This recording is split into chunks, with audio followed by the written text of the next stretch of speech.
I went, I froze there. And we're now streaming live. Good evening, We're now everybody. live. Hello, everybody. You talk there while I set this up now. You do your talking there in the usual way. Well, the producer is just too busy. We're giving him too much work to do. And as you can see, he has a lovely new studio there in Dublin 6, isn't it, Neil? And we have our good friend, Mr. Donoghue, who's going to talk to us all about Carlo drug taking in the Carlo football squad any minute now. And well, the question we all have to ask is why.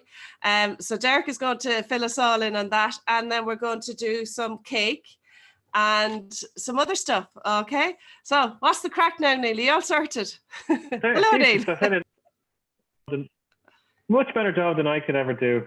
Welcome everyone to Broadsheet on the Telly, our special lockdown special, alternate lockdown special, and alternately there's three of us locked down, but we may have some guests joining us during the night, who knows. Today is Thursday the 30th of April, and it's been a busy week since last week. Of course, more importantly than what is our timeline to get out of this pandemic, the question on everyone's lips around the country at the moment is, when will John Ryan join us on the panel? Well, we've heard from good resources and sources that Mr. Ryan will be joining us on the panel next week. We're just waiting for the lockdown to lift. It's a bit like the lockdown. Is it this week? Is it next week? Is it next week? Is it next week? That's it. So he watches from afar with his big stick, making sure we don't taking notes. Joining us on the panel, as Vanessa mentioned, Vanessa Foreigner, celebrity accountant in Dublin 12. If you don't know who she is, it's because you haven't been in trouble financially. I guess that's what they say now, Vanessa. Well, yeah, you're just not famous enough for me. I just have a very high profile client list. And joining us all the way from Silicon Valley, California, the most famous Irishman in California, to totally gives himself. That is Derek O'Donoghue. Welcome back, Derek. Hi, Neil. Hi, Vanessa. Hi, everybody. Hi. I think I have to defend Carlo football here first off after Vanessa's slanderous Carlo rising. At least we know what that means now. Absolutely. You say, what's the point? Why would a Carlo footballer take a performance-enhancing drug? It didn't work anyway. As far as I know, it was an over-the-counter prescription. It was just like Lemsip Max. I think you're allowed to take Lemsip, and I think the chap might have taken a Lemsip Max, which was on the banned list, but Lemsip isn't. So I think it was something like that, as far as I'm aware. I don't know the chap, but by all accounts, he's a good guy. 35 years of age. This is probably going to finish his playing career. Sad for him. But in terms of Carlo footballers, I can tell you that those guys work their absolute socks off. And you said about the Carlo rising. Over the last 5 or 6 years, they've made great progress in both hurling and football, in both codes, which a lot of other counties don't do. A lot of other counties neglect. Except Cork. The small ball. Well, Cork were in the doldrums for a long time. We had a great year last year in football. But Carlo got out of Division 4 into Division 3 in the football. They're up in the Division 1B in the hurling. They played in the Liam McCarthy in the hurling. So Carlo GA is in a relatively healthy state. And I mean, so now we know why. The club scene in Carlo is pretty strong. And I tell you, the Gaels in Carlo love their football and love their hurling just as much as anybody in any county in Ireland. I'd say probably a lot more so than mine, the Dubs. A lot of people that you see on Hill 16 probably aren't even members of GA club. Yeah, that's true. You wouldn't see a lot of club level here, yeah. Whereas in Carlo, the GA is the heartbeat of the community. Marty Morrissey on Sports Stadium once described my hometown of Rathvilly as a hotbed of Carlo football. Sorry, stopping there now, because there's the Mel's danger man there now, Stephen Garland. How's it going, everybody? Look at you. You look positively back. Spanish. Longford football's finest one time. He was the Mel's danger man. We're talking about drug taking in the Carlos dressing room. Just my subject. Oh, in the Carlo dressing room. What? I heard, but Carlo needs drugs, I think, to kind of up their game somewhat. So, is that Oh, such I a love it. surprise? Slanderous. Slander, I'm just yeah. trying to figure out why. But he had the cheek then to say Cork was in the doldrums. You seem to forget we also have a very strong women's sides as well. Well, that for quite a while. Derek. Yeah, no, we treat our women players the same as the men. Yeah, and in fairness to your ladies have responded. In fairness to them. Yeah. Anyway, Stephen, hello. How you doing? I say, are you on the Weight Watchers? What do you mean? You look fabulous. Well, I do my best for the on the telly appearances, So we do our best. You are looking great, Stephen. Gosh, I think the last time. Unbelievable! I'm getting that stem cell shit. I tell you now. Yeah. I'm starting a fundraiser. Well, I tell you what, it's kind of that whole thing has been a real success. I'm super happy with that. And last September, it's time is going so fast. This is I can't get over how quick the days go in this lockdown thing. But it seems like Jesus, I know. Now, Stephen, just for the benefit of people who may not have been familiar with what you went through, just want to give folks a brief summary of what we're talking about. Right. Well, I had MS. I had a particular type of MS, PPMS, which is primary progressive, and 15% of MS population have primary progressive. It's kind of like the jackpot. There is no treatment, no cure, and at least that's what Western medical narrative will tell you. So in 2017, I kind of got busy, and I found treatment in Russia, and I went to Russia and started a full wave. There's been an awful lot of people. It's gone since, man. I was on in 2017 when I did that thing. Only a few. We were a group. I had a Facebook group at one point. There was only 8 people on it, and they were all Irish people, But it's kind of growing incrementally every year. And I have a friend. He's just returned now. Even it's precarious time now with this corona business, because what you do is you smash your immunity. Anyway, so I did it in 2017. I did a full stem cell transplant. This is all new hair and all of that jazz, and and I'm feeling great. Is it your own hair? It's my own hair, and I have to check. You don't look too closely. That's the key to it, and it looks like there's some there. But it's been great, and I feel great, and so it's been nothing only a success. What I've done is the damage done is still the damage done. So it's myelin. The nature of MS is that your nerves, there's myelin coating around your nerves, and once that's eroded, you can't do anything about it. It doesn't regrow. So now I've what I did was stop my disease, and so it is a complete failing for me. It's a complete failure of all. There still is no drug for PPMS, and there's a drug in America that has gone through the American system, but the HSE won't pay for it in Ireland. So it was kind of like a great, they called it a landmark drug when it arrived, but everybody was kind of told, yeah, wait for this drug. It came and it didn't get paid. It's not getting paid for. So all the PPMSers out there, they're not many. They're 15% of the MS population. So do people really, they're not a big lobby.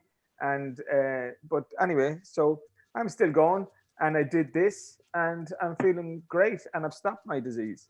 So and that's a fact. I went back last October or September, and I did follow-up MRIs with the great Dr. F, and so I have no new lesions, I have no new activity, and I still have the disease. That doesn't go away. But so I have pains in my feet and stuff like that I always had, but my everything else is much better. Even, yeah, I was going to ask you, can you tell me how it impacted you beforehand, and then what the treatment was, and then how are you now?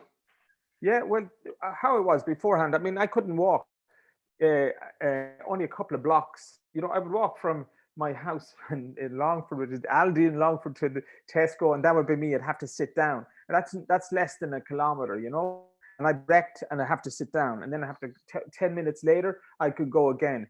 But now lately just from fatigue, was it sore muscles, or just tiredness? Tiredness, and your muscles kind of stop working with the tiredness, and your balance and things like that. I still walk with a stick.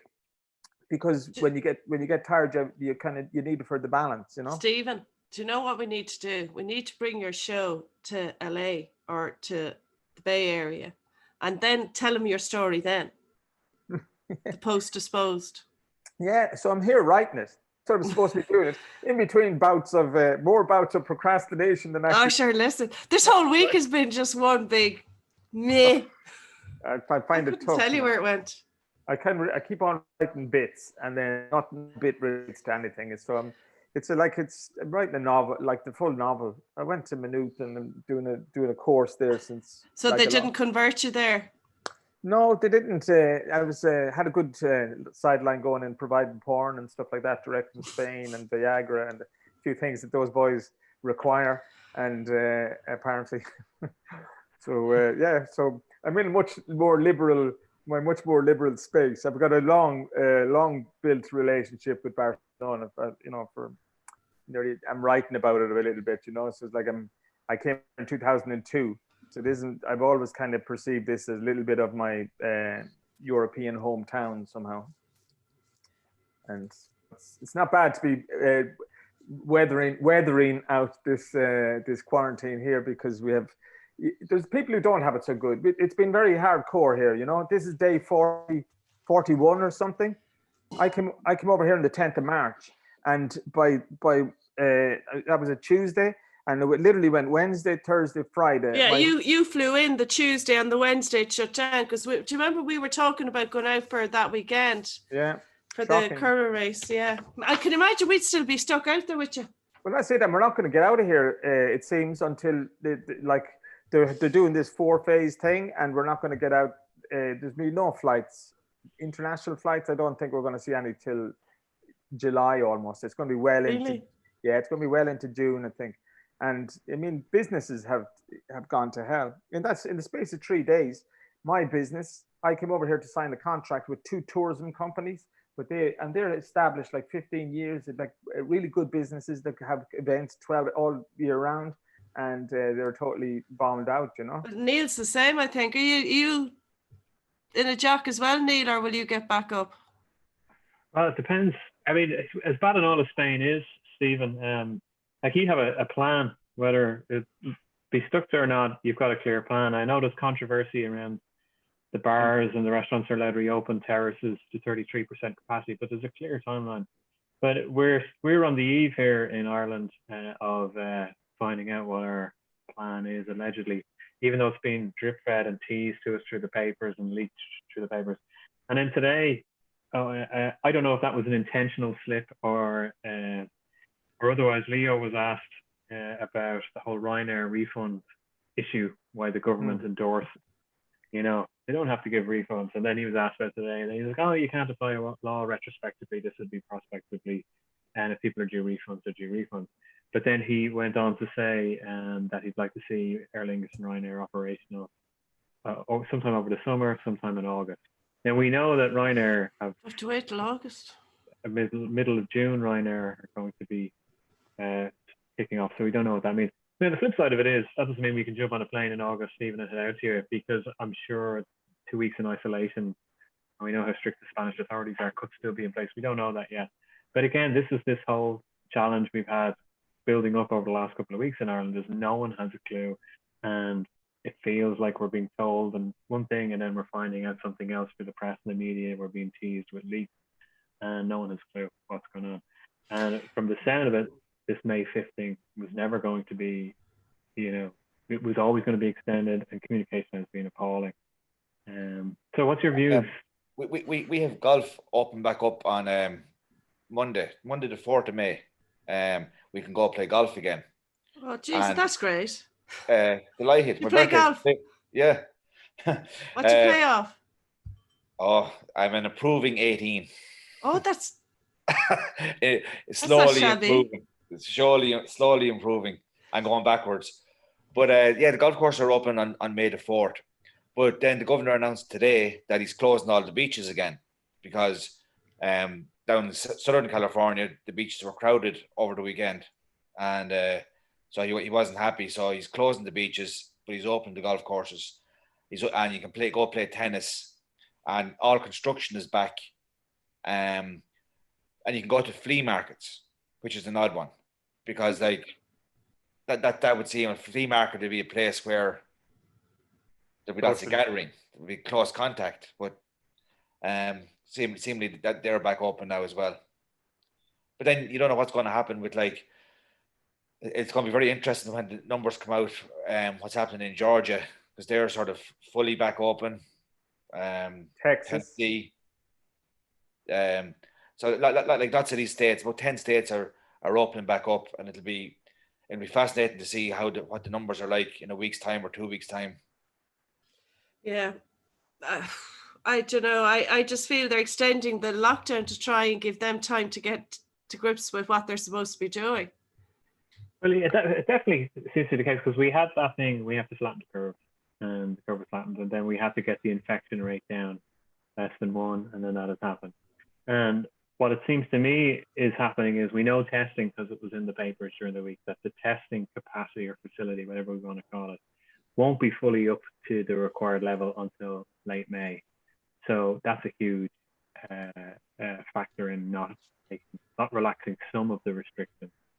And I'm sure that getting the nursing homes under control as well, because that's been, some of the words being used in the media aren't far from the truth, in my opinion, either. So and then the minutes of those meetings, which, Hang on, that I thought that got a bit out of hand, to be honest, looking for the minutes of meetings. The meetings are every day. Do you know what I mean? They're not going to get minutes typed out, circulated, corrected, and back and circulated and approved before the meeting the next day. So they spent half their time dealing with minutes. But sure, they put a call in for admin staff and management staff. I mean, they surely could have hired people to be doing that, given how important it is from a leadership and integrity perspective. Transparency. I mean, we do know what happened with the cervical smear scandal, and that last year. I think on the back of that, surely we should be putting better infrastructure in place to ensure that we don't face similar questions, not obviously comparing the same thing, but integrity and transparency is a key. And, this has been an issue for a number of weeks. I know they're bringing it up to speed now, but that's a great concern. Yeah, but you see, if they were looking for admin and management, like people managers and shift managers and stuff like that, it wouldn't surprise me if they got those people, they just haven't deployed them properly. Well, maybe so, but still, everything is just fumbling the ball. Everything is just making it up as they go along. First, they set up all the test centres, and then they didn't have the test kits ready, and then they didn't have the reagent ready. And like they made this, and they've made videos about the test centres, and yet still they're not fully operational. We're in 8 weeks now. And this is going on, and then certainly in the last week, we hear all of this about complacency setting in. This whole blame thing being pushed on the public, and I was furious about that. Yeah. That is disgusting, given, you can't do anything except go to the shop and exercise. And I'm sure there's always a percentage of people who take this, but clearly anecdotally from walking the 2 kilometers I can outside my house, I'm not seeing that. Friends aren't seeing that. People are abiding by it. Once people know, like similar to Spain had a very, very strict lockdown, but it was abided to, generally speaking, because there was clarity. And you had bigger issues in Spain. They're fining here, man. Big time. Yeah. I mean, I've seen videos of people dragged from swimming pools. And they're pulling people up in the street. Our friend, it's the cops are on it, and to the point now where people are kind of going, it's a little bit freaky for the thing to have been enacted not so easily, but so quickly and so effectively to kind of shut down a pretty substantial country. I think there's a buy-in from everybody in Spain, because everybody somehow is tied to the summer season, the tourism and all of that kind of economy. So when people we went over the point where everybody kind of accepted, well, okay, is this the point when is the point where the summer is lost? Because that's all the income's lost. So they were content there was a very strong buy-in, because a lot of people were dying, and then they kind of said, look, this is going to go as far as May, and now it's at June. Now we look to June, but there was an early buy-in. Did you see Elon Musk described it as being lockdown as fascism? A little bit, yeah. That's what Elon Musk said. Obviously, Tesla sales are down, so they want gas to go back up. he's worried about that. Yeah. But and you do have to be really, really concerned about civil liberties, and it is amazing how compliant people are in one regard, and how much we're able to give away our freedoms Very quickly. very, very, very quickly. I think it was Benjamin Franklin said, if you sacrifice freedom for more security, that you deserve neither.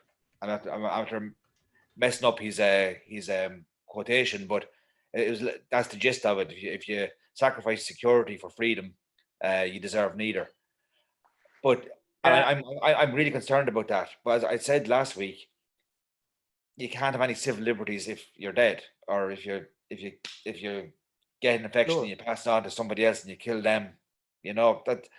So And like people I do understand why people have complied, because it feels like it's the right thing to do. I wonder how long more people can actually stay in that scenario though, and because I think sometimes when you give anybody power, whether it's a leader of a country, or whether it's a medical profession, or whether it's the police force, when they get powers, people very seldom like to give up the power that they have. And I think we have to be careful of that, while at the same time protecting public health. It's a really difficult place that we're in. It's a good point, Derek. I think though, certainly in Ireland, Stephen, and I'm not quite up to speed what's happening with schools in Spain, but in Ireland we're at this. I think the next 2 weeks are going to be very telling, depending what's said tomorrow, because from what the papers have told us this week, creches for non-essential workers aren't going to open until September. So you have this 4-month period where we're going to see a level of discrimination against younger working families, because anyone who's on the job market trying to look for a job, people who are working and trying to have meetings and also have their kids at home, that's going to create a huge challenge.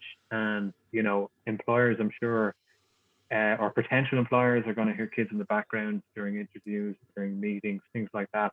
And again, I'm just talking speculation here, but that certainly there's a generation in Ireland that it's going to be a very rough 4 months if the likes of preschools and crashes aren't going to be open. Sure. Here they just lock them in, and literally they've only got out on the streets. As the big giveaway last Sunday was letting kids out for a walk. Yeah. For an hour, wasn't it? Yeah, and that was the first time they were out in 40 days. Yeah, but you don't mess with the federales over there. Is that like our crowd? Yeah, but I mean, but that's what like Derek is talking about there. I mean, that's a huge.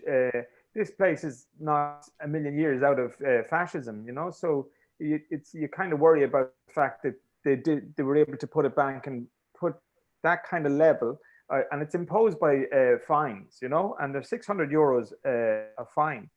And since fascism in Spain, there's a great thing in this country where they use a thing called the embargo. The embargo is where the state can go into your bank account and take money out of your bank account.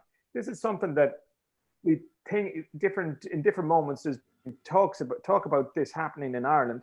I think because of the water rights and those kinds of things, they were talking about enabling the state to go into accounts. But you should never allow that to happen, because that's still the reality in Spain. And that allows them to control everything, because they fine you, and then you don't pay the fine, then they can put an embargo on you, which basically you can't operate. If you're a small business, you're done. If you're, so they really can control you by fining. They introduced, I don't know if you heard of the gag law in Spain. They stop people being able to demonstrate, because they demonstrate here strong. And so this place is very close to a little bit of quite social upheaval, and it didn't take much to send the Spanish Civil War over the edge. So I remember Fabio Capello, the former England manager, former manager of Real Madrid and AC Milan, Italian manager. Sure. I remember when he managed Madrid, he said he loved living in Madrid because there was a sense of order there, and he put that sense of order down to the influence of Franco. It was a strange comment that he was this modern manager praising a fascist dictator, But that's Madrid, though. Barcelona is a very different Yeah. city. It's kind of Well- like it's like Edinburgh and Aberdeen, or Edinburgh and Glasgow. yeah, Yeah, I mean, Isn't it? they want But out, and they here. This is a very hot topic because in the beginning of this coronavirus, the Catalan president asked for when Madrid. There was a long period where Madrid was 65% of the cases. 65% of the daily cases was a lot of cases, and there's a high-speed train goes up and down to Barcelona every day of the week, and the Catalan president was kind of asking, here, we want to lock down Catalonia, and because Italy, it was obvious Italy was after happening previously, and it was in a complete mess, complete breakdown. They asked the Catalonia asked to be shut down, and they were denied by Madrid, and that's going to come out, man. That's going to be a big issue. There's a lot of issues about how this thing was treated in Spain, and they've got such high debts that it's this is a thing that'll run for a while. The Catalans, you know, this is only gained. They've only gained the independence movement has only gained from this, you know. And to be honest, in Italy, they created in the beginning red zones to stop people moving, but they didn't do that in Spain. And the women, the women are a lot to blame, because on National Women's Day, what's it called, Vanessa? What's that? International Women's Day. I don't know. I don't agree. I don't No, but you know there's a day. There is. Yeah, it's International Women's Day. Yeah. So International Women's Day, when is it? It was about 2-3 weeks ago, I think, or it's the end of March, maybe. Yeah, it's on March 9th or something. It was on the beginning of this crisis, and literally, Madrid, there was over 1 million women, 1.5 million women on the street in Madrid in the run up to this. There was in the same week there was a big massive La Liga game between Sevilla and Real Betis, and those two events they're putting down to this thing blowing up in Madrid like it did. And so the fact that they didn't contain, so they're blaming the women, are they? They're blaming the women, absolutely, because they're always they do a lot of talking and a lot of kissing and a lot of shaking hands, a lot of hot air, a lot of spitting and coughing, a lot of hot air going around, picking their nose. It's all our fault. That's all right. Anyway, we'll hear more about it, I think, in but that is another thing. It's slightly off topic, but the way the Catalan politicians were treated when they had the referendum. Oh jeez, Derek, don't get him started. Yeah, being in prison there. Sorry, no, we'll be here. It'll be like the Hague hearings for your man during the Balkan War. What's his name? Milosevic and all them. Now, if you were to kick off that now with Stephen.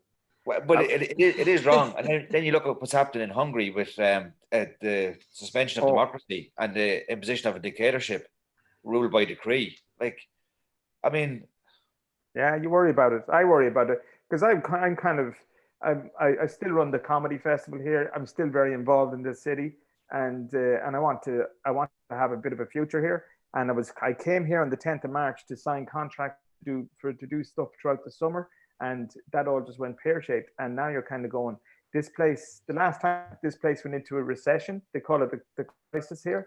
I booked off to Brazil because this place went into deep recession, and it's going to do it again. Do you think? There was 50% of the unemployment, 50% of under 25s, 50% of them were unemployed. And that was the last time. There's like a lost generation that just got out, you know, and like that's why it's so shocking that this kind of thing had just weathered itself after 10 years, and now it's gone thrown back into the same thing. Yeah. Shocking. So it's hard. I don't see much life, to be honest. Yeah, I'm a bit cautious about the recession thing. You're in a different place there, in a different city, in a different country, in a different environment, Stephen. So yeah, sure. I can't kind of speak for that, but I just feel here, I don't think it's going to be as bad as people are letting on. Okay, I know it was like a very steep drop, and the reclimb out won't be as steep. It'll be a bit slower, I suppose. But I actually feel that it's not going to be as drastic as people are letting on. And oddly enough, I think I was saying this to you last week, Neil, about I got a call from auctioneers, large auctioneers, and they were asking me, they were doing an economic a report on what they're expecting to see over the next few years, and they're saying, "Would you think it's going to be a recession?" I said no, but they were saying there was going to be a huge one. And then I was with a major bank, and they were asking me this literally within 24 hours. What did I think? And I said, I actually don't think there's going to be a major recession at all. And they said, we're not seeing it either. There is a lot of people ringing in and taking advantage of the holiday on their mortgage, but it's actually for those that are working and those that aren't taking the COVID payment, say they have salary coming in, or or maybe whatever their financial situation is. There isn't a huge drop off from that point of view. That's what I'm hearing from one bank. So, but in 24 hours, I was hearing, "Oh, Jesus, it's going to be awful." And now this was from a firm of auctioneers that wouldn't actually be selling like 3-bed terraces here in Crumlin. Now they'd be more the 8-bedroom with the tennis court down and with a view of the lakes down your end. Vanessa, if at the moment, people who still have their jobs and who still have their income coming in, they'll have a huge pent-up demand, because all the money that you would have spent on restaurants. So people are going to have like. Oh, geez, people are trying to get out. And incomes will have more money than they've had. They will have saved money. Yeah, but it's the social distancing, Derek, is the problem. But I was going to say, will people go back to bars? Like if I think they will. Listen, I could tell you now, Derek, right? I live facing Freehill here. I actually live right in Crumlin Village. Yeah. And I can tell you now, the day that opens, it'll be like Italian 90 all over again. But it can't it's going to be cute. No, I know, but like there'll be lads dying to get in. They'll take turns to get in. They're just dying to get out. I know, like even the hairdressers, beauty salons, there's going to be queues out. Like I'm telling. Yeah, but I've discovered this last week. I've discovered I'm a high maintenance bitch. Like I can't cope without having all this available to me. Not coping well at all. I don't know. I remember it's different context, but the year 2000 and the build up to New Year's Eve in the year 2000, and there was all sorts of like people were getting paid $1,000 a night to work in a nightclub. And it was going to be like over 100 pounds in, or whatever euros, whatever it was, 100 pounds to get into the nightclub and stuff like that. And a lot of people decided let's stay at home. Let's have a home party. I actually got the millennium flu, the millennium bug. To be honest with you, there was a major flu. I was out of work for nearly 6 weeks. But I don't think I've been out on New Year's Eve since the millennium. Yeah. I think I've always had a house party since the millennium, because there was such a build up to New Year's Eve, great night. And there was this price gouging, and that certainly changed my behaviour as to what I do with my New Year's Eve, because we ended up having a party at home in my parents' house, and it was a fantastic night, and that set the tone for New Year's parties from then on. So that became the new normal, and we would have always been out on New Year's Eve. I really don't think are these the issues, man. What the issues are kind of more about. It's like whether a restaurant, if they have to social distance and they can't accommodate enough people to make their business viable. I think it's more about that, and I think it's like you have a cinema. If a cinema has to have every second seat empty, so it's 50% of its business is gone. So there's a bunch of industry and business that is just totally decimated on the basis of social distancing. My wife works she works on two of the biggest fairs here in Barcelona. One of them is the comics. There's comics like Marvel, Spider-Man, all that kind of thing. The comics, and the other one is superheroes. Superheroes, and manga is the other ones. They're big bloody fairs. Like they have about 150,000 visitors a day.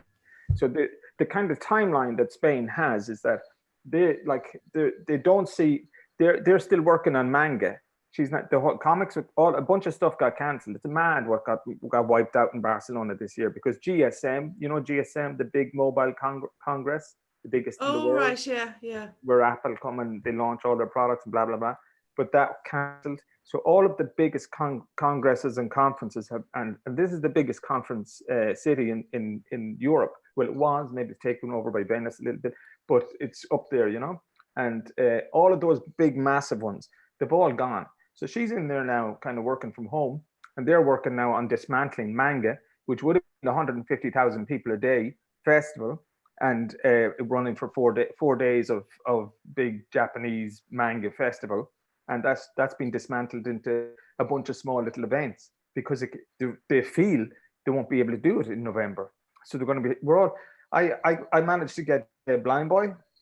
I had Blind Boy going to be doing gigs here in June, and I managed to get a move to a venue in December. So I've got managed to preserve. I had to cancel a whole bunch of gigs, and but now they're talking about how venues, once we get past the summer, like Neil is talking about how things are going to change in like there's going to be no more gigs in the O2. There's going to be no more gigs. I don't think there'll be for the rest of the year. Will there be a gig in Olympia or any of the kind of above 1,000, like Vicar Street? Vicar Street is a kind of cap, 1,000. What's Vicar Street? About 1,000, 1,200 people. Like, will those gigs come back? When will they come back? I don't know. So I think this is the uncertainty thing. Jesus, lads. I know, Between like the roads of Tralee getting cancelled now, and you makes me wonder now. But if it seems right, because there is a cutoff point. I think was it New Zealand, Australia? Their cutoff point is 500 people. 500. Yeah. Fair bit ahead. Like, and for certainly in Ireland, for the likes of comedy that we're involved in, we're not interested in the 5,000 plus audience. I'm sure you are. If you could sell 5,000 tickets, you would. Okay. Let's phrase it so. But I mean, the improv festival I run, we would our maximum numbers in past years would be 200, but we would cater for audiences that are smaller as well. So that's our cap. So I can't do anything with the fest. I was ready to rock in March with promotional stuff. It's all on hold because even if we do have half capacity, the social side of the festival, bars, that's all up in the air, which is fine. We are where we are, but at the same time, this clarity around that the numbers is going to be important. We know that gigs of 5,000 plus isn't going to happen, but that's only because it links licensing. So where is that cutoff? And there is this thing as well. I think, sorry, Stephen, you were kind of alluding to it, or both of you were alluding to it. There is a percentage of the population that as soon as the lockdown is gone and the pubs are open, off we go. We're off getting our haircuts. We're off going to the movies. And I speculate the older generations above a certain point are not so easy to race. And you hear that anecdotally in the radio. There was a panel with, I don't know if it was The Last Word or News Talk. I think it was News Talk. Yes, it was Ivan Yates show. And Bill Hughes, the movie reviewer, was on with some other people as well. And they were, they were older than me. I can say that, yeah? They were older than me. And they were talking about, like, I think I said this before, hairdressers will only be taking regulars and you'll have to make an appointment and all the rest. Nonsense. I'm sure hairdressers are eager, they'll take safety precautions, but they'll be eager to get, bums and seats and cut hair. No different than the rest of us who rely on human interaction to make money. So this whole premise of, the world's changed, we're all going to be cautious. You can't blanket say that about population, but certainly there is a sweet spot. There is a point where it's will split the country. But I don't know. Maybe I'm right. You're not bringing in percentages. So my gigs that I have with Blind Boy, for instance, so I've managed to shift him over to December, and he's going to be on the thing called the December Puente, when it's a big long 5-day bank holiday weekend. And so he's, but Madrid is a 400 seater, and so these are not the biggest gigs. So and my Barcelona venue is a 300 seater. But I would have hoped to sell them out.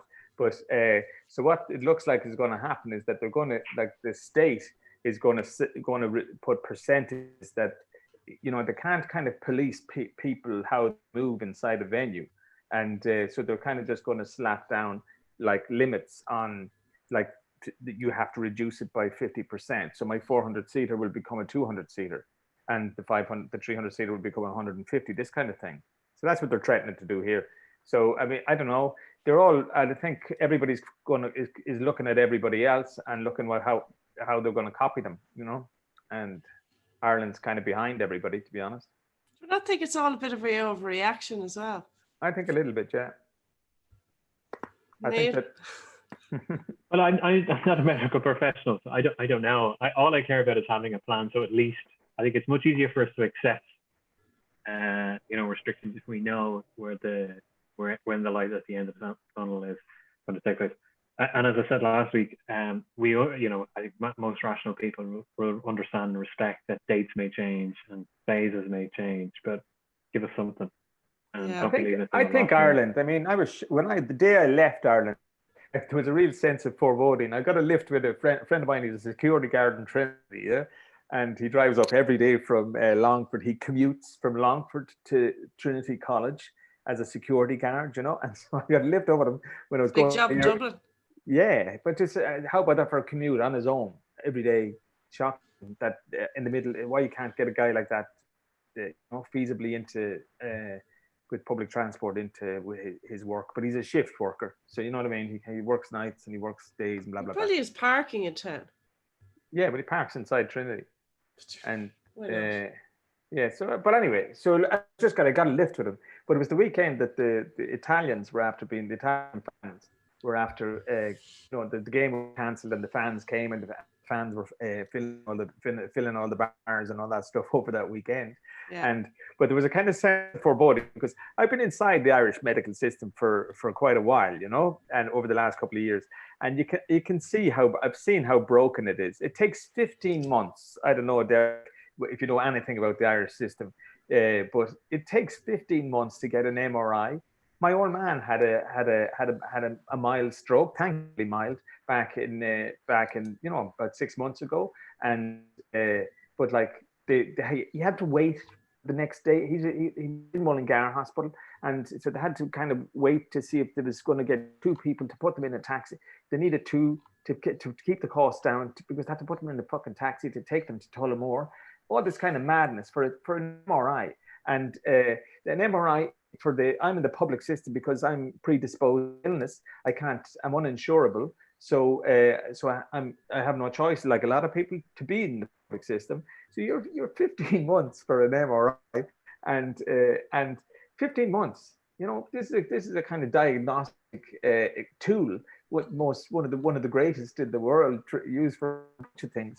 And there's a lot of stuff like that completely broke. When I left, there was no bed in Ireland. Like they were all in the corridors. There was like the charts were all about how many beds was in on trolleys, how many people were on trolleys, and it's just that this was always a really scary situation for Ireland. We're very worried about it. That it's because this is more about just keeping the pressure off the health service, nothing else. That's what it is, and it's nothing else. That's what I resent the most. Yeah, they have, and I kind of Neil's probably going to roll his eyes, and so is Derek now. But I kept on about this last week. Stephen is like we have Leo and his Simon telling us to stay at home and lock down, and like isn't it great? Like they're on like 150, 160 grand a year benchmarked for life. They're all the ones telling all of us to stay at home, like because they can't do their job.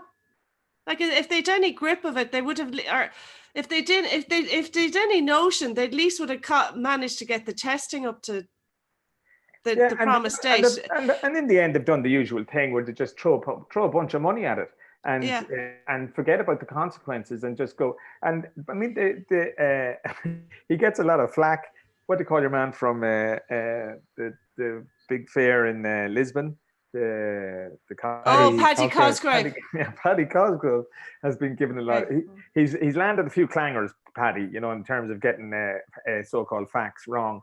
But in general, he's been the only one kind of pressing this idea of paying 110 million a year.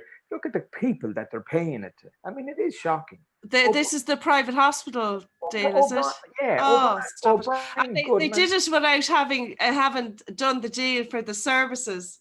Yeah, this is what they did the deal for the accommodation, but not for the services. Shocking. This is what Cosgrave was. That's all he was tweeting about for a while, Yeah. And it's like Stephen, a pal of mine gave the analogy. Said it's like leasing an entire fleet of aircraft, but no pilots.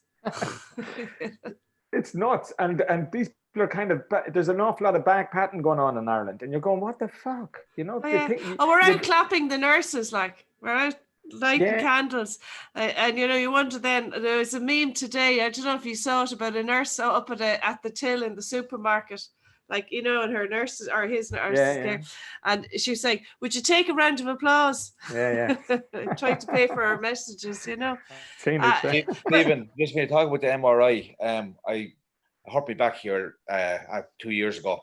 My daughter was doing gymnastics and cartwheels, and I thought it'd be a good idea. You thought you'd be good at it. You do it as well. I was watching her doing it every twice a week, and I was thinking, this looks like fun. TikTok. And I tried it. It wasn't good, right? So I had to go to the doctor, and I got sent for an X-ray. I had the X-ray from the time I left work to the time I went into the hospital. I drove from work to the centre, and I had the X-ray. I was out within 15 minutes with my CD and everything. And the following day, I went for the MRI, and the MRI took me about 35 minutes. But it was literally just like, lucky enough to have insurance over here. But I know, but you have to have insurance. But but if you had insurance, you get it done with private insurance. But that's the way Ireland is now. It's like, you know, just so quick and in and out. Do you know what I mean? Like, there was no big wait. In Ireland, you'd have to wait. And then I said it to the girl. I said, why do I have to wait 15 months? Why do people have to wait 15 months for an MRI? I did MRIs in Spain. I did tons of MRIs over the years in Brazil and Spain and everywhere. I did MRIs at 1:30 in the morning. You know, it's going 24/7. Yeah, it's going 24/7. And so when I did the last one in the Mater, I did one in the Mater private where I was able to I paid extra for contrast. You know, you put in ink into your bloodstream and it shows up stuff better. So I was able to pay for extra for the contrast in the Mater private. Then the next time, it's like getting a steak with your set menu. Is that you pay an extra $5? Well, I think it was 60 quid or something like that. And I went to so I did the thing, and I did my MRI, and I've done a lot of them. And next thing I know, there's a point in the procedure where they hook you up for the ink, you know, to go run through your veins, right? And it wasn't happening. And then I said, "What the hell? What are you doing? Where's me ink?" Like something that I desperately wanted. Oh, stop it! So she then she said, "Oh no, we're not giving contrast for private patients," and I said, "Or not for public patients." And I said, "What? What do you mean?" And he said, "Well, yeah, because we changed the protocols." And I said, "Look, man, it took 15 months. I'm taking my space at the moment. I've waited 15 months for it. Yeah, but it could be somebody else's. And there's some other dude out there waiting 15 months. And I said, what do you mean? So we're just wasting our time here because I've just come and I've just had HSCT and it makes no sense for me to have an MRI without contrast. So this is a complete waste of time." And it was. And then I went away and you know how much it took. So I had my MRI. Listen to this, Derek. So I had my MRI. And then it took, so an MRI is no good. You need a consultant to read the thing. Tell you what you're looking at. I did the MRI in January and I got the appointment with the consultant in June. So it took you're talking about 35 minutes. It took 6 months. That's for real, dude. And it took 6 months for me to get my MRI to a consultant to read and tell me what's on it. Then I went through this calamity of errors where the consultant, there was a rookie. I'm going to call him a rookie consultant, a young consultant guy. He's a rookie to Minister for Health, so why not? But anyway, he was keeping me warm while I was waiting for the main consultant to come down, and he kind of said. Because they all go to the meeting together, all the neurologists, they'll go into the meeting and look at a bunch of MRIs together and your records, and they kind of go, okay, that's that and that's that. And so this rookie guy was at that meeting, and he started to tell me, and it was like he was telling me that I was about to die at 6 months to live or something. He wasn't handling the breaking of news very well. And he said, yeah, there was some issues on your MRI. There's some issues on here and there. And I said, what? You know, what is issues? What do you mean issues? I need something. And then the other main consultant, and he sat down and in front of me I asked him, I said, here, I want to get a license for medicinal cannabis. and he blah blah blah blah blah. They just wouldn't deal. Like they just wouldn't deal with any of that. melted at that point. Yeah, just talking about everything. No, but then he said to me, I said, oh, no, MRIs. He said, it's not an exact science. And then going, yeah, well, I don't think it's a bad one. Globally, I think MRI is actually pretty good science. And so he sent me away with that meeting. He said, okay, we'll put you we'll see you again in 2 years. I got a call this morning. I was supposed to see him next week for the year. And you've already had your yoke done.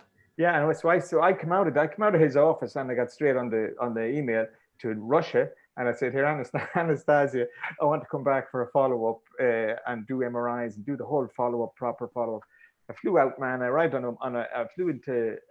arrived in Moscow on a Monday morning. I had the whole thing done by the afternoon. I had met the main Dr. Fedorenko, the main man who did my transplant and all of that. It's just shocking. The Irish health system is shocking.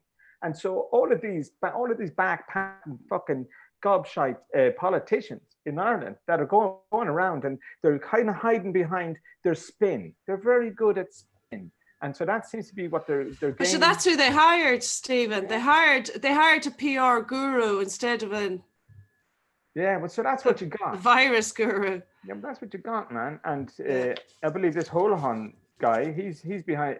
He hasn't done that well on the old cervical smear test and all that thing. Either. Yeah, but see, he is a clinician, I suppose. He is doctor, but you see, he's technically a bureaucrat. Really, he's been in the Department of Health.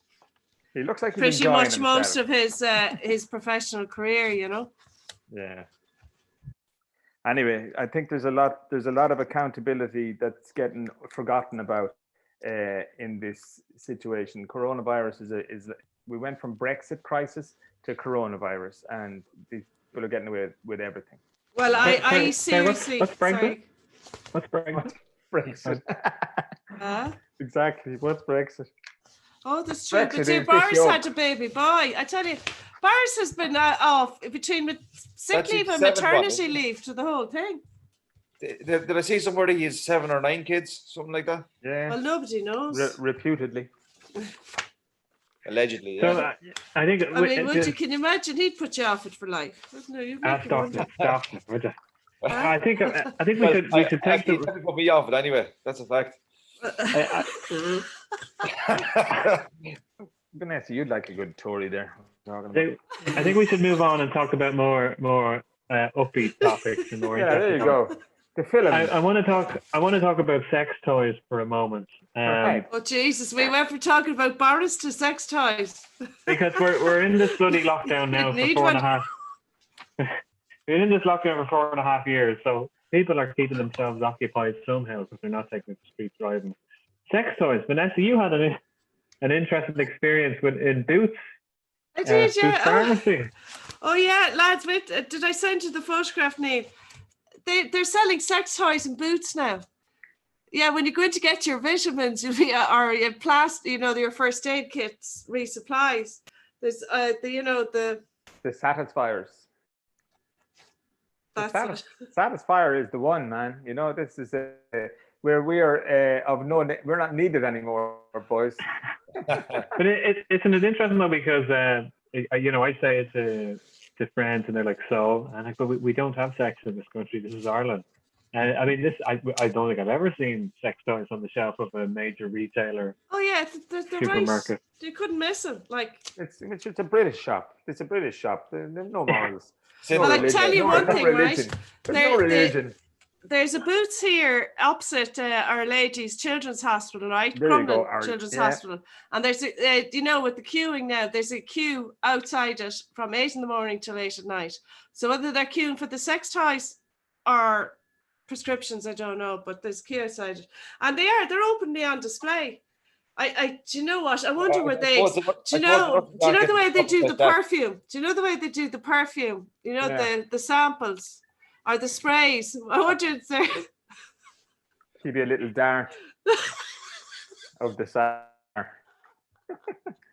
Oh, stuff! And they were lovely colours as well. It's very. I've seen one.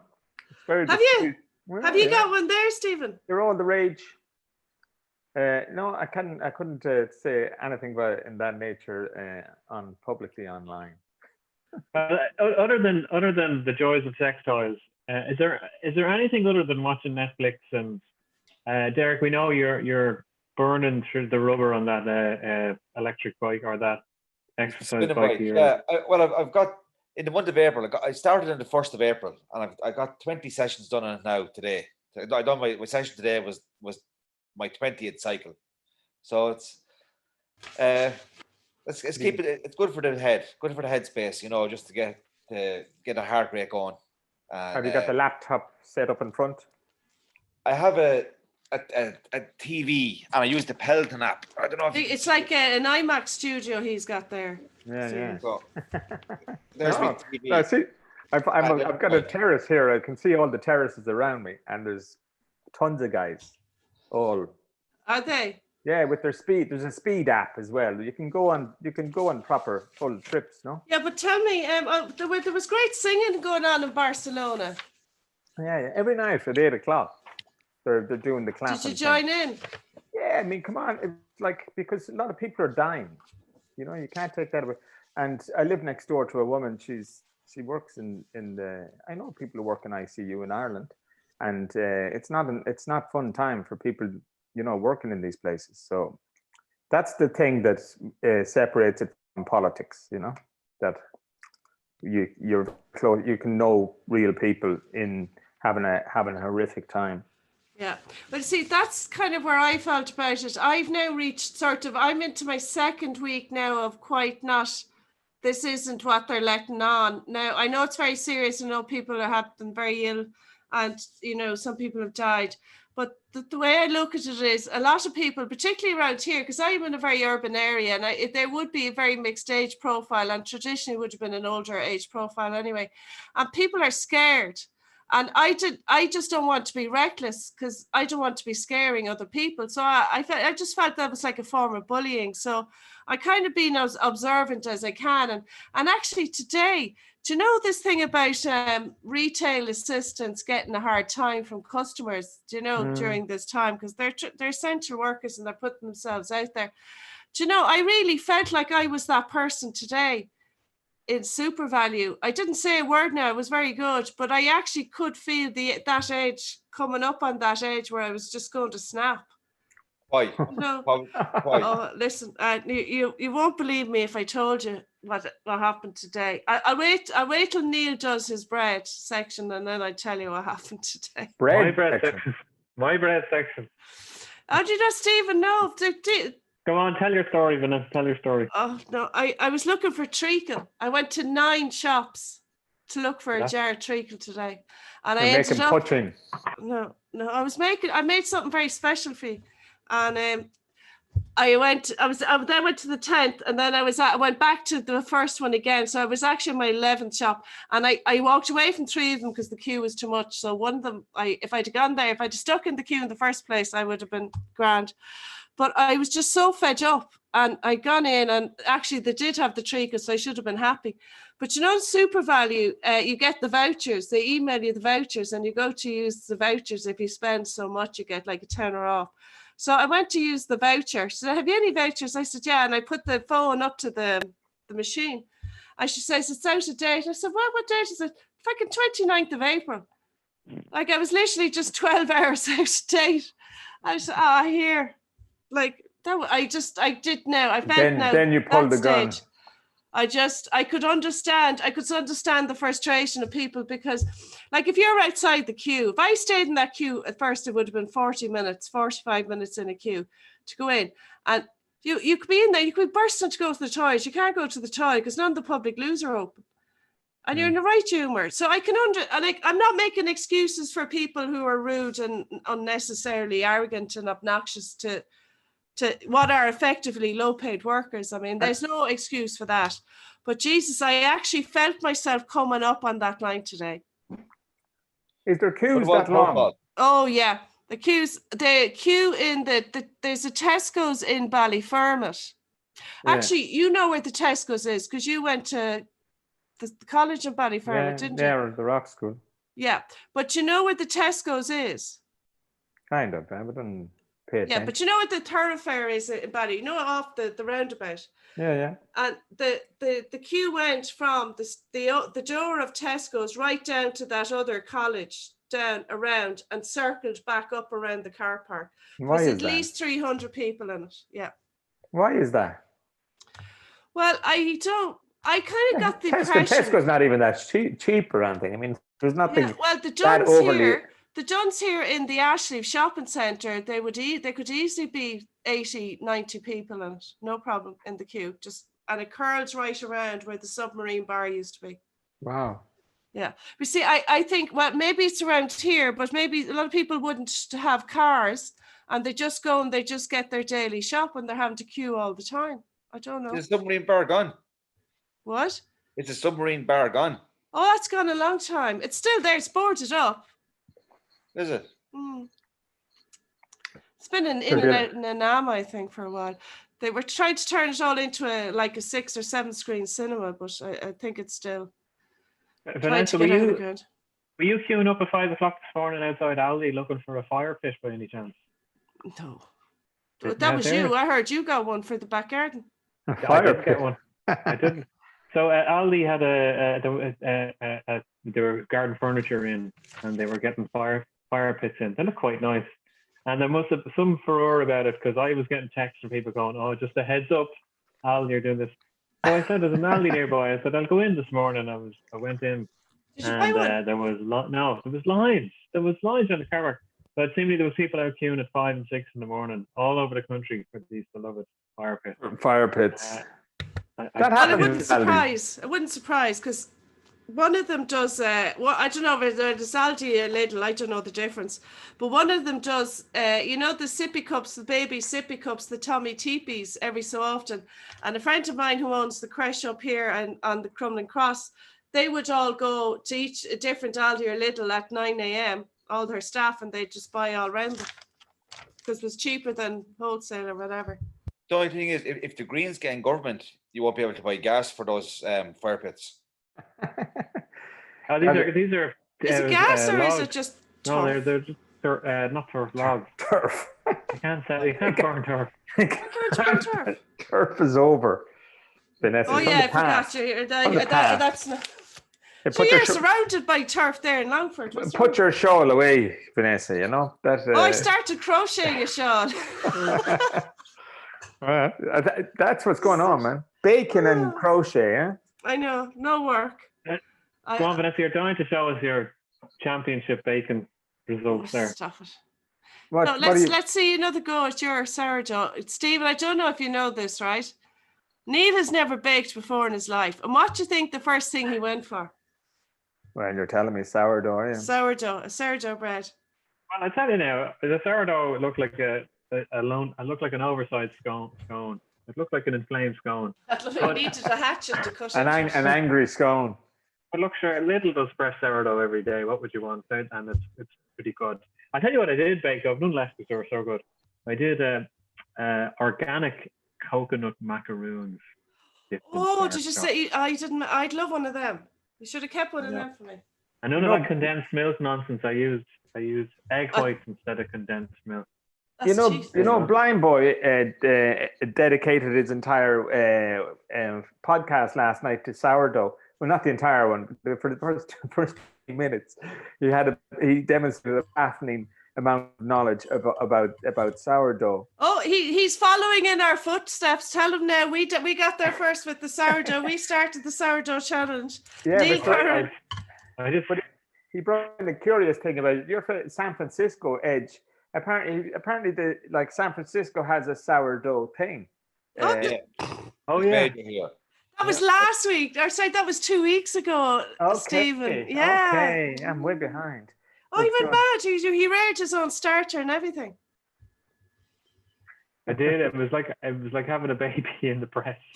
You take it out every day, feed it, throw it in. You're looking for bubbles the next day. Well, I tell you, sourdough. Right, let's go back to the sourdough, right? I actually have 3 starters here. I have the one the Pretzel Bakery gave me, and I keep it in the fridge. I have Paul Hollywood starter, and I have the hand-rolled one that Sheila Portobello did use that I gave to her that she sent to you. So did you use that one? I haven't got. No one sent me any starters, and I thought she I'm shared not it online. I'm not a celebrity accountant. I don't. People don't send me goods to promo. That only happens to celebrity accountants. I mean, do your accounts with me and have some sourdough while you're in the waiting room. Right? No, there's no waiting room. But what is the thing? The thing is, what it's something that you can make at home. That's what's preoccupying people, or. So yeah, bacon seems to be on a huge thing, and you're seeing Instagram pictures of people's bred babies, Right? And culinary delights. But even Vanessa now has gone overboard. I think she's beaten around the bush here. She's got 2 baked products to show us, don't you, Vanessa? No, I just have one. Actually, I have a present for you, Neil. But I thought you actually did another sourdough for us to have a look at. No, I ate the macaroons. I know. You didn't keep any for us at all. Yeah. I even hydrated me coconut flakes. Yeah, but Stephen, you knew we were doing the bake sheet on the main sheet, the main forum for years anyway. So we kind of had an established reputation there. But anyway, Neil, I got you this for your starter. This is the jar you want. So I got you your. That's where I was going wrong. It was all in the jar. It was all in the jar. In the jar. Yeah. So anyway, I've played around with this, right? So it may not look good on the camera there, but actually, Neil, did you get the picture of the bread I sent you? I did, yeah. Well, can you put it up in your virtual there? You keep talking there, and I'll okay. So I come up with a lockdown cake. I don't know. Can you guys see that? Jesus. I'm going to. It's kind of a bundt. It's a spicy cider cake. Wow. All right. So there's a whole jar of treacle in this and cider. So I'm going to cut some now. Neil wouldn't let us see his last week properly. I showed you. You didn't. This is what you did now. Look. And I said, cut into it. And then you came back and I said, put your thumb into the dough. And you goes, that's grand. You wouldn't let us see it. You know what I mean? So I'm doing this. Hang on, I'm going to try and. Can you see that? No, it's not coming down. The camera isn't coming down. Sorry. So I'll cut it now. You'll have to lift it up. Oh, look, she switched it now with the one from the packet. Right, there's the fresh ginger. Okay, I'm not swapping it out. I cut it here now, Fronty. I'm not like you, Neil. I'm not sneaking off and swapping it out when I'm out in the kitchen. All right, I'll try and twist this down a small bit. Stick your finger, that's disgusting. What? There's a virus going on. You're handling the food. Can you? Yeah, I'm not gonna. Look at the state of the nails, look, lads. Humanity has been crossed. So that's Is it. That the turf? Is that the turf for the log fire you were talking about? I'll tell you. Look. That's what I'm thinking. You know, right?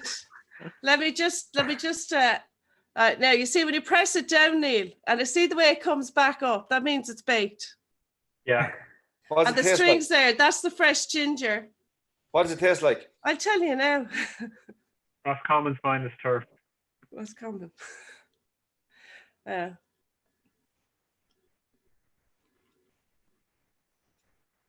Actually, that's not bad. Actually, it was the most likely answer. No. Well, it's going to be terrible, Vanessa. Your reputation one. Tell me about these pictures I'm going to share now. Tell me what people are going to be looking I'd at. nearly put more cider in it. That's what I would do. It's a great cake, by the way. It's great crumb on it. Oh, no. Sorry. Yeah. Cork Milish. So it's a spicy cider cake. It's a proper lockdown cake if you think about it. What's a spider cake? What cake are you putting up?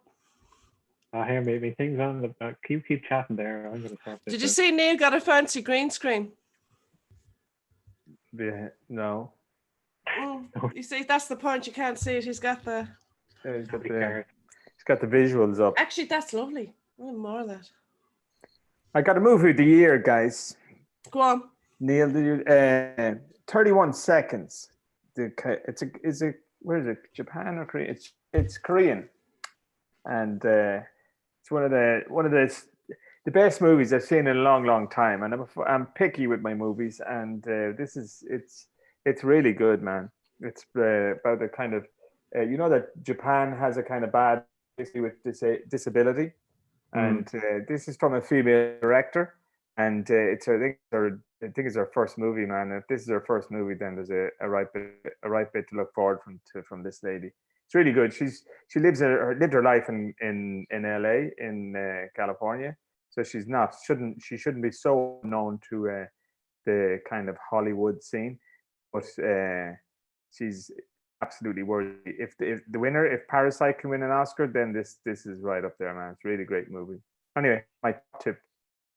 I do you know, I haven't really watched any movies this week. I was too busy crying over me sourdough. But I think that hit happen was, do you remember the film from the 80s, Goonies, the Steven Spielberg film? Yeah. Josh Gad got together a reunion of the Goonies main cast and Steven Spielberg himself. It was a half hour long, and they did some reenactments of scenes from the film. And it's very good, it's very entertaining. He's talking about doing it now with more films. That was the thing. It was popular this week. And Derek or Vanessa, you're watching on the telly? Just still going through Ozark. Yeah. I'm dipping into Cheers. I told you that last week. That's sort of my go-to at the moment. I'm enjoying the reruns of Cheers. Nothing very original there. I started watching Outer Banks. Did you see that on Netflix? Who's in it? Oh, who's in it? Just tell me who's in it. I don't know who's in it. You're asking the wrong man. Jesus. It's about a young fella who's sort of living by himself, teenagers, and he's searching for his father who's lost at sea. And TV series? It hasn't. Pam is more interested than I am, but that's been on. So it's been those three things really is what I've been looking at this week. Got a bit more reading done this week, and my cooking has improved a bit because I've stopped using. Did you do your cake? No, I haven't really got the sweet tooth for cakes, but just for dinners, I've stopped using olive oil and I've started using real butter, Kerrygold butter, and it's a game changer. Not good, not good for the waistline probably, but that's not true. It's a game changer using butter instead of oil, for me anyway. And do you know what Kerrygold is a co-op? The brand Kerrygold is owned by Co-op. Yeah, little taste of home. No, in terms of butter, in terms of butter, it is the go-to butter. Yeah. And I mean, that's I think a universal realism. And it's popular here. It flies off the shelves here. Yeah, it's one of our biggest exports. Kerrygold. Yeah. It's our biggest brand. It's our most recognizable brand. Bigger than Aer Lingus. Yeah, and the butter is the flagship without a doubt. And even though they have great. But do you know who created the brand? No. Tony O'Reilly. When he was. Is it Mitchelstown Cream? Did it come from Mitchelstown? No, the co-op, the dairy farmers co-op, they own the brand. But when Tony O'Reilly, his PhD was in food marketing, he was one of the first to get into marketing food brands. Yeah. They were never marketed before. And he was one of the youngest Irish CEOs. They created Bord Banya, maybe, I think it might have been at the time. Yeah. And he was the CEO, and he was very, very young, but he had gotten into this food marketing at a very young age. Like his PhD was an earned PhD, you know. And then once he created that, then obviously the big job in Heinz came along, and that's where his money and wealth and his reputation developed. No, I mean, food marketing, yeah. It's an incredible brand because there's not much beyond the butter. The cheese, there is good cheeses. Cheese is good too, yeah. Yeah, but they're not. I mean, in the world of cheese, it's there is a world of cheese. The world of it's like saying you have a good wine, but in a world of cheese, but to have such a singularly strong brand built on the back of butter, which goes through its kind of like its political correctness all of the time about whether it's blocking arteries or whatever it's doing. You know? I rarely take a second slice of cake when Becca having one. It's lovely. Leslie, did you watch You Sunderland rarely. Till I Die? Did I watch? Sorry. Sunderland Till I Die. I did. I watched the first one, and I did like it. Now, in one way, there's a bit too much soccer in it for me, but I do like it. And the fact that John O'Shea's in it, who I think is one of the he never got the sort of profile I think he deserved. He's always been an old trooper. He's like Erwin. Erwin, yeah, he like is Erwin. very much so. Goes with the position. Well, probably, yeah. And like he was so loyal to his club, and he's so loyal to his, like, he treats it as a profession, you know. And I'm looking forward to kind of getting more into it. That's good. To see, I have a teenager here. I have a teenager here, and at the moment she's going through all 9 seasons of fucking Grey's Anatomy. So I kind of have to convince her to pull herself off that. We cannot do TV series in this house. We discovered this week. We tried again twice with 2 different TV series. I can't do them because they're just TV, and I don't see why anybody elevates them beyond TV. And I will never get it. And so we're just decided, let's not try anymore. What did we do? We did I'd say you're an awful pain and like to watch a movie with Stephen. I say you'd be giving out through the whole thing. No, I watch the movie. I sit and watch the movie, and that's it. If the movie's shit, then I'd stop watching it. I'd walk out of movies. And no idea where Johnny Keenan got it from. I don't know, but Johnny. But anyway, but TV series, because everybody's so encapsulated. There's this whole thing about, this is the great generation. What did they call it? The TV generation moment. It's the moment. But it's like they're so formulaic. You know, the kind of telenovela and the soap operas that go on in Latin culture, I mean, they are pathetic. And so soap operas, EastEnders, they're all formulaic television. And in the end, but you see, I haven't watched anything like that in 20 years, I'd say. Yeah, but TV series, like, what's a good TV series? And Breaking Bad, I watched the whole thing, start to finish, and it's like, it's sugar, it's easy. It's just this kind of, that every episode contains the same triggers. It's just a bunch of triggers and it's like watching clickbait. And so I haven't seen a TV series that kind of separates it. I like Peaky Blinders because it's from a period in time, the history that was kind of ignored, and that kind of post World War I. I like that, and it's very good production, and they framed that well. So I liked it but I don't think I got past the second series. I lost interest, and the investment that's required in TV series. Give me a movie any day of the week, man. And yesterday we signed up. There's a Korean. There's like the Korean board are making Ken Loach is making, and now they're making everything available, man. Ken Loach is making his entire catalog available, and the entire Korean. I forget what one of the Korean kind of culture sites. They've got all the things available. Good thing going on with the Abbey. I mean, why would you? I don't know, this thing about investing so much into season after season and binge watching TV, and I hate Netflix. It's just a spiral. I was just going to say, Stephen, the Netflix is like, they're obviously booming now, and their share price has rocketed. And Apple are doing it as well. They have their studio, Amazon Prime. Well, Apple did make a very good show, though, the morning show. Yeah, but they make one show. I mean, it is very good. I'd recommend it. I know, but the thing is that they're TV, and they're kind of like, I don't know, they're disposed. We're not going to remember any of the stars of these shows in 10 years' time. We're not going to. I'd say you'd remember Jennifer Aniston all right, though, Stephen.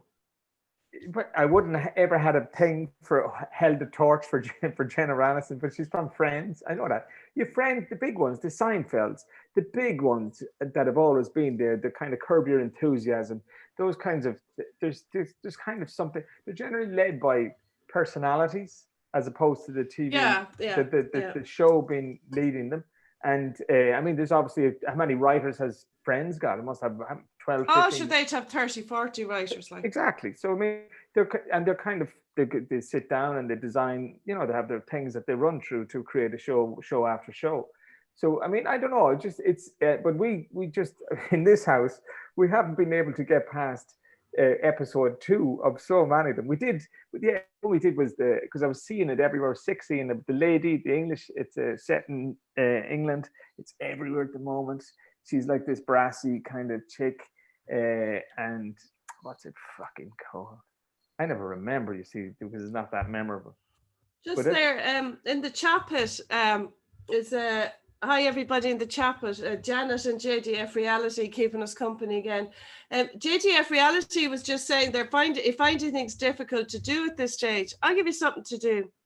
Sourdough. Do a sourdough. Show it to us next week. No, on that note.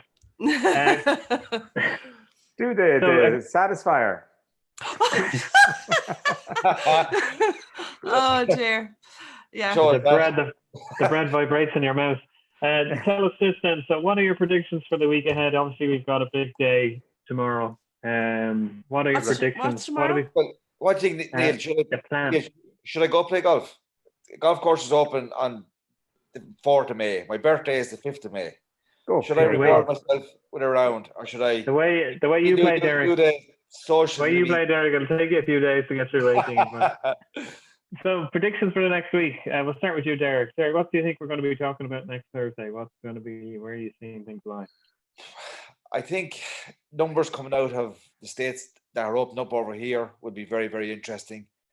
We could be saying, like, we're good to go. Let's, like, we can open up quicker than we think, or we could be saying, lads, batten down the hatches, and, like, you know, it's crazy. We're nowhere near out of the woods yet. I think it's a big week coming up, really, in terms of data and in terms of what we know about how we can open. Stephen? Yeah, and it's kind of the same here. Everybody's waiting on news, and but we kind of know. It's like you said, Neil. They have it pretty much mapped out here now. We know that we're going to run through phase after phase, and it's all tied to dates. And literally now they have a calendar of this is the phase to this date. So I can on Tuesday. Tuesday on Tuesday I'm allowed go. I'm for the first time a man allowed go to somewhere that's not a shop, a pharmacy or a fucking or something else, and not be in danger of getting a €600 fine. So I might go for a walk, but only for an hour. Only for an hour. Yeah. And you don't have to bring a dog with you, which is nice. Yeah, so that's the freedom. Dogs are a hot commodity around Barcelona for the last year or 4 months, 3 months. It feels like a year, this thing. I think Vanessa is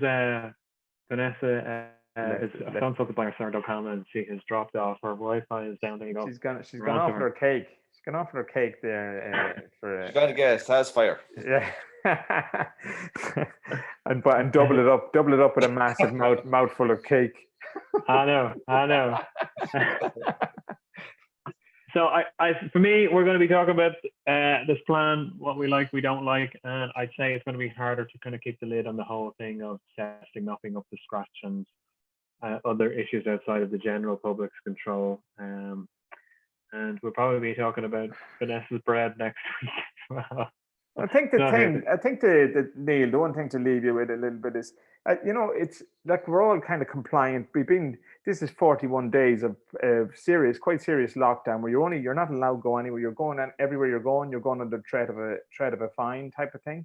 And but I think that the reality of masks is going to become a thing. I think that everybody masking up will kind of allow people to kind of things to become a bit more freer. And to be honest, they're fine now. Czech Republic has serious numbers and they did nothing extra. They did all the usual stuff that everybody's done. The distancing, the locking down, and all that. They did all that, but the masks have been. They're kind of consistently putting the masking up down to. So that I think those are the kinds of things that is going to free up. That if people buy into the kind of the half science of a mask, but it is stopping a level of infection, So I think the mask idea is going to grow. There's a massive industry around the masks. Are you aware of what's happened with masks? Not. You probably know something I don't know. Do share. No, but it's a crazy kind of market for the Oh, last the for the last 3 black or 4 market weeks. of masks as No, well. not just, yeah, everything. You can buy it in America. You can buy a kind of a machine that makes them for 100 grand, and then that knock out 70. So they're seriously making money. Like it's a massive market, and I think that's a market that's going to kind of increase, and as it becomes more validated.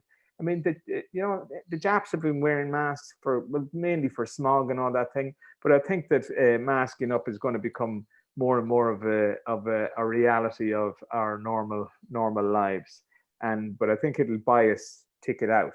That's what I feel. Well, they haven't. It's not been announced as a mandatory thing here. Primarily, I think it's because they want to make sure there's sufficient supplies for the health service, and then when that's in place, they'll tell us it's mandatory. But I mean, if it helps, it helps. It'll certainly change social interactions for the foreseeable. I've never tried to run with a mask on. Is that a thing? Is that possible? Do you look like a bandit if you're running with a mask on? I don't know. If it makes a difference in it's how they're opening the public transport here.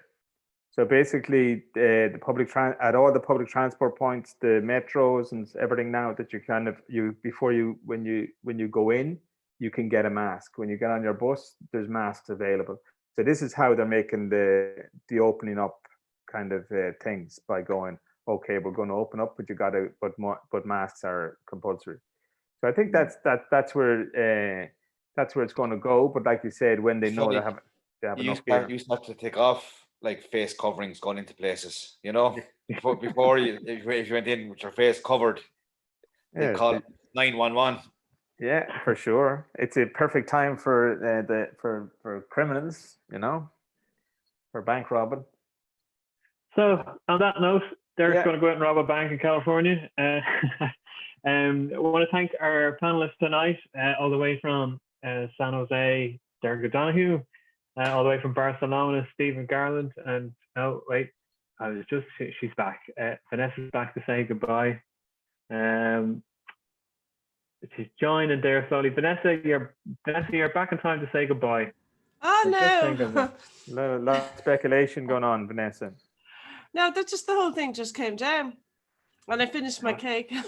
We're on to it. Are you all saying night then? Oh, I'm sorry, everybody. Right. Did I miss anything? We'll give you a chance, though. What's your predictions? What are we going to be talking about next week? The extended lockdown, I think. It's probably going to go for the month of May. So that'll effectively, they'd have had February, March, April and May to try and get it up to 15,000 tests a day. So they're 2 months at it now. So we're now giving them 3 months while they're pretty much bankrupting the country to try and figure out a way to do their own jobs. By that stage, I'd say every internet and Wi-Fi account in the country will have just completely crashed. I don't know about you, Neil, where you are, lads, but this just keeps dropping in and out here. Really? Oof. Yeah, I think everyone will have. That's proper breakdown territory. It is. If the internet went, it's going all the time, but it's coming in and out a dozen times a day, But that's how fragile. I think that's how fragile. We have a few. What's getting highlighted here is we have quite a few fragile areas. Where if this goes, that goes. They go together, then you have proper breakdown. Social breakdown is not. And we're into die-hard territory. You're actually worried about the meat supply over here, because a lot of the meat processing firms have seen large outbreaks of coronavirus. Oh. So a lot of the where you get your pork or whatever, those plants are closed down, and there's therefore a backlog in. There's people dumping milk everywhere. There's people euthanizing cows, and euthanizing pigs because there's a bottleneck in the market. So the farmers are bringing their animals to these processors. The processors are closed or they can't take them, and there's an awful lot of food being wasted. And there's genuine concern about the food chain and the food supply, and as to whether meat can be kept on the shelves over here. There you go. God, We are very fragile, you know. So if there's no meat and no internet, we're in big trouble. well, it just shows how There'll be golf, life though, is. Derek. There'll be golf. There we go. There we go. Yeah, but it just shows how everything now is like provided to us and how we rely on the convenience of suppliers. Too much so. As like I've actually said at the top of the show, I've actually realised I'm a very high maintenance bitch. Yeah. Like, there you go. We always listen, do that. I give you a bit of a Saying that snort for there years. now. We've been saying that since episode 1. I normally get the mani pedi, right? And I get the full spa pedicure. And I had to cut my nails last week or during the week, right? At the weekend. My own toenails, right? Like a grown woman of my age, right? I nearly did my back out.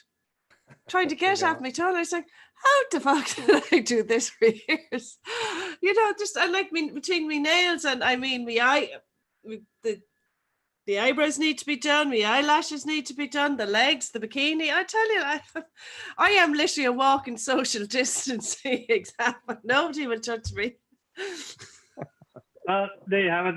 Next to the. At home with me crocheting me cakes and me satisfiers. Here, do you know what? I probably have enough Boots points. To get a free satisfier. They're not cheap. No, they were 50 and 60 quid. Do you know what? I'll go into the queue now. If I'm in the humour, I'll go into the queue and see if there's any left. I'll ask for a demonstration from the pharmacist. It was a global sensation, that product, you know? Like in Brazil and all over the world, man. They went crazy for that satisfier, you know? Apparently there's a lot. Is that what they're called? I thought they were called dildos. No, but they moved on from that. This is fine tuning, Vanessa. You know, just like kind of dildos. Bluetooth. Yeah, no, it's like no, it's kind of getting it down to a fine art, and bang, that's it. There you go. All right. On that note, if anyone wants to trial it, any of the Broadsheet readers is want to trial it and let us know how you get on. That'd be great. Good night, lads. So night, everyone. Thanks for joining us. Nice to meet you. Yeah, nice to meet you. Still open to get John Ryan back. Sign it at your local post office. Give us some satisfying. We'll hopefully back next Thursday. Good night. Night, everybody. See you later, guys. See you later. Bye bye. Ciao.